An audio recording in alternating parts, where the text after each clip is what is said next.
সরকারি কর্মকর্তা কর্মচারীদের জন্য নতুন জাতীয় বেতন কাঠামো বাস্তবায়নের প্রক্রিয়া চূড়ান্ত পর্যায়ে রয়েছে।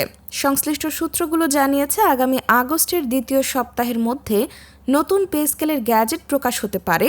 যদিও গ্যাজেট পরে জারি হবে, তবে নতুন বেতন কাঠামো 1 জুলাই থেকেই কার্যকর ধরা হবে বলে আলোচনা চলছে। জাতীয় বেতন কমিশন 2025-এর সুপারিশ পর্যালোচনায় গঠিত সচিব কমিটির সাম্প্রতিক বৈঠকে এ বিষয়ে বিস্তারিত আলোচনা হয়েছে।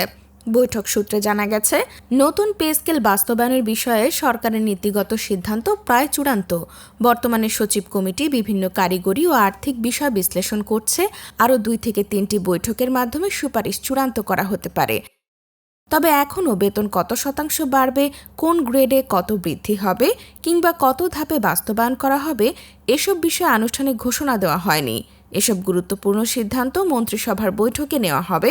সচিব কমিটির চূড়ান্ত সুপারিশ চলতি মাসের শেষ সপ্তাহ বা আগস্টের প্রথম সপ্তাহে মন্ত্রিসভায় উপস্থাপন করা হতে পারে। মন্ত্রিসভার অনুমোদনের পর প্রস্তাবটি আইন মন্ত্রণালয়ের ভেটিংয়ের জন্য পাঠানো হবে। এরপর প্রধানমন্ত্রীর অনুমোদন সাপেক্ষে গ্যাজেট জারি করা হবে।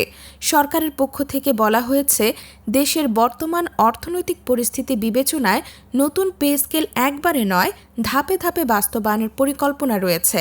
অর্থমন্ত্রী আমির খসরু মাহমুদ চৌধুরীও জানিয়েছেন, সরকার পে স্কেল বাস্তবায়নের সিদ্ধান্তে অটল থাকলেও আর্থিক বাস্তবতা বিবেচনায় এটি ক্রমান্বয়ে কার্যকর করা হবে। একই সঙ্গে নতুন বেতন কাঠামো নিয়ে সরকারি কর্মকর্তা কর্মচারীদের মধ্যে যাতে অসন্তোষ সৃষ্টি না হয়, সে বিষয়েও গুরুত্ব দেওয়া হচ্ছে।